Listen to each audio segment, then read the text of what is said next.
नमस्कार साथियों, मैं हूं युवराज सिंह राजावत और हाजिर करते हैं एक और नया वीडियो। दोस्तों आज मैं आपके सामने लेके आया हूं एक और नया मतलब बहुत ही ज्यादा इंटरेस्टिंग चैप्टर, ठीक है, जिसका नाम है एयर। एयर मतलब हवा। हम लोग जानते हैं कि ये एक एटमॉस्फेयर का पार्ट है और ये एटमॉस्फेयर का इसलिए हम लोग पार्ट कह रहे हैं। हम लोग एटमॉस्फेयर इसलिए नहीं कह रहे हैं क्योंकि एटमॉस्फेयर के अंदर बहुत सारी पार्ट्स हैं, डिविजन है, राइट। तो एटमॉस्फेयर के मैं आपको डिविजन दिखाता हूँ। एटमॉस्फेयर, ये डॉट में शॉर्ट फॉर्म में लिख रहा हूँ, ठीक है। सो ये इसका हो जाएगा पहला part, air and it's gases. Sorry air and it's gases, ठीक है। सेकंड पार्ट हो जाएगा इसका डिवीजन, लाइक इसका हो जाएगा dust, like air particle, dust particle, sorry.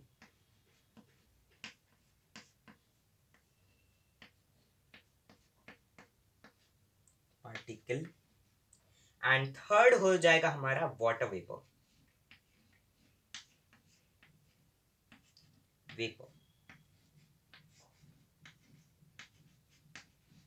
ठीक है। सो इसके एटमॉस्फेयर के डिविजन हो जाएंगे हमारे 3 कुल, ठीक है। ओके, सो ये हमारा डिवीजन हो गया किसका? एटमॉस्फेयर का डिवीजन हो गया, राइट।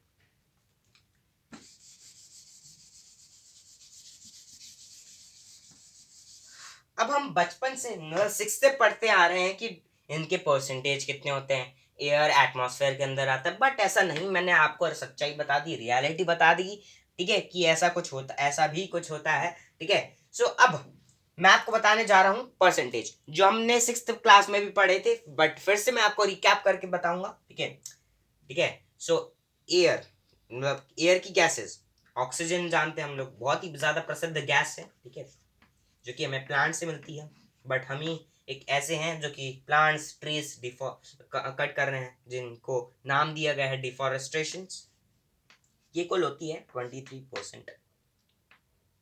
और अभी अभी के हिसाब से देखें, बुक में दिया गया है 21%।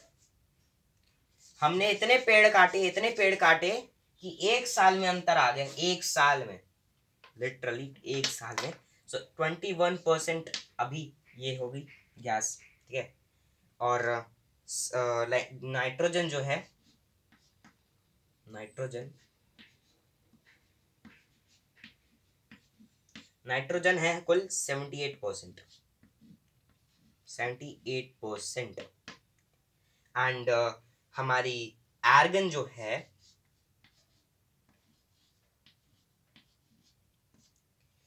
वो है हमारे क्या, 0.93%।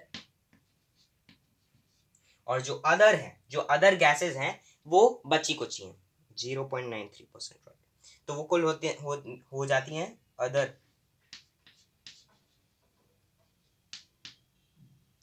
है हमारी 0.04%,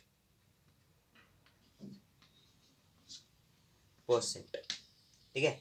0.04% हो जाती है हमारी अदर गैसेस। तो ये तो हमने पढ़ लिया अबाउट गैसेस के बारे में, कितनी परसेंट रहती हैं वो। अब मैं आपको बताऊंगा क्या, अभी आपके लिए एक सरप्राइज है, जो कि नॉलेज है, ठीक है। सरप्राइज क्या ही हो सकता है। Okay, carbon dioxide released in the atmosphere creates the green house effect, ठीक है, ट्रैपिंग अ हीट। अब मैं आपको बताऊंगा कि कैसे हमारी जो ग्रीन हाउस इफेक्ट है वही एक कारण बन रहा है कि हमारे पृथ्वी पर जो हो रहा है क्या, ग्लोबल वार्मिंग बढ़ रही है। मैं बताता हूँ। तो ये हमारी अर्थ, प्यारी अर्थ,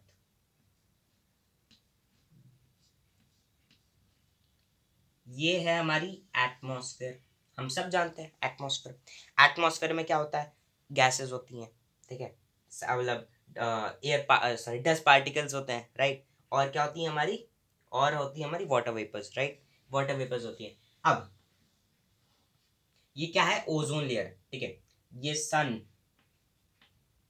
सन क्या करता है कि अपनी रेज जो देता है वो ओजोन लेयर फाड़ के चली जाती है, वो उनमें मतलब फाड़ के चली जाती है, इन द सेंस ऑफ वो इतनी ज्यादा, मतलब इतनी ज्यादा, लाइक इतनी ज्यादा एनर्जी के साथ होती हैं, इतनी ज्यादा हीट के साथ, इतनी ज्यादा लाइट के साथ होती हैं कि वो चीरती हुई चली जाती हैं। एंड अर्थ क्या कर देती है, एब्जॉर्ब कर लेती है।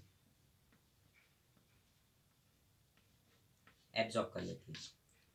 अब ये ओजोन लेयर पहले बहुत ज्यादा थी, तब उसका थोड़ा सा कम मतलब कि हमें मिलता था, बट अब लेयर कम होती जा रही है ड्यू टू कार्बन डाइऑक्साइड का मतलब फैलता जा रहा है, बहुत ही ज़्यादा जा रहा है, और ऑक्सीजन कम होता जा रहा है उसके डिसेंट्रलाइजेशन की वजह से, ठीक है, इंटरेस्ट और इसका, ठीक है, उसकी वजह से हो रहा है, ठीक है, तो लेयर कम होती जा रही है, ठीक है, और ये एब्जॉर्ब करती है। अब जो अर्थ होती है वो रेडिएशन अपने खुद के देते हैं, जैसे कि फॉर एग्जाम्पल आपको बीमारी होती है, लाइक आपको हो गया बुखार बहुत ज्यादा, तप रहे हो आप, ठीक है, तो आप किसी के सामने जस्ट नेक्स्ट बैठे हो और उसे भी गर्मी पहुंचेगी, क्यों पहुंचेगी, क्योंकि वो आपकी रेडिएशन फैल रही है। कभी भी कोई भी बॉडी है, अगर उसका 0 डिग्री से ज्यादा टेम्परेचर है, वो उसके खुद के रेडिएशन देती है, खुद के रेडिएशन देती है, and that is the reason earth अपने रेडिएशन देती है। एंड अर्थ जब अपने रेडिएशन दे रही है, तो जो जो हमारी ओजोन लेयर है वो कुछ पार्ट एब्जॉर्ब कर लेती है, एंड फिर वो वापस फेंक देती है अर्थ के पास, मतलब अर्थ को दे देती है उसके। तो उसमें क्या होता है कि एनर्जी और हीट जो होती है वो लो होती है, और वो किसके कारण होता है, ये होता है हमारा किसके कारण, ये होता है हमारा ग्रीन हाउस इफेक्ट के कारण, ग्रीन हाउस इफेक्ट।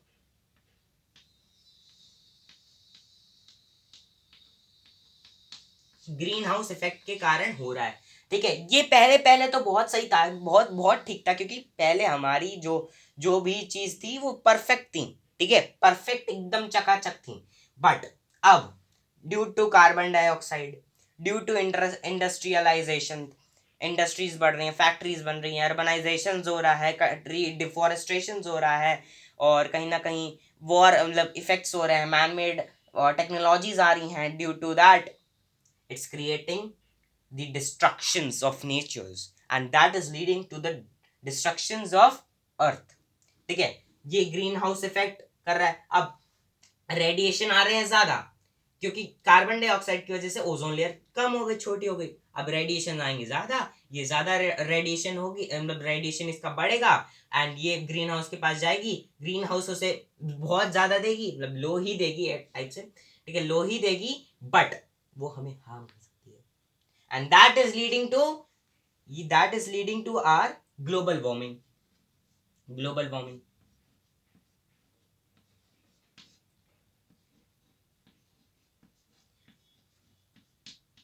और ऐसा कहा भी जा रहा है कि अगर आपने आपने अपने पृथ्वी के टेम्परेचर में सुधार नहीं किया, 5-6 सालों में 5-6 सालों में ये इसका ऐसा टेम्परेचर हो जाएगा, वो कभी भी चेंज नहीं हो सकता, ऐसा टेम्परेचर हो जाएगा, और that will lead to the climate change, ठीक है।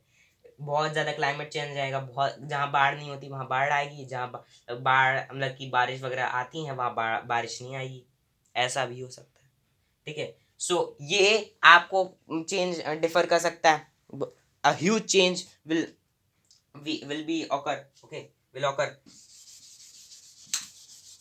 ठीक है। तो ये हमने पढ़ लिया अभी क्या इसके बारे में। तो दोस्तों ये था part 1। I hope this video will be helpful to you in your studies, because air chapter बहुत ही ज़्यादा आसान है, और मैं आपको आसान तरीके से भी सिखाऊंगा, और इसके लिए पार्ट 2 भी लॉन्च करूंगा जल्दी ही।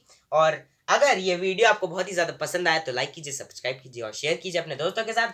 तब तक के लिए bye bye, see you in the next video.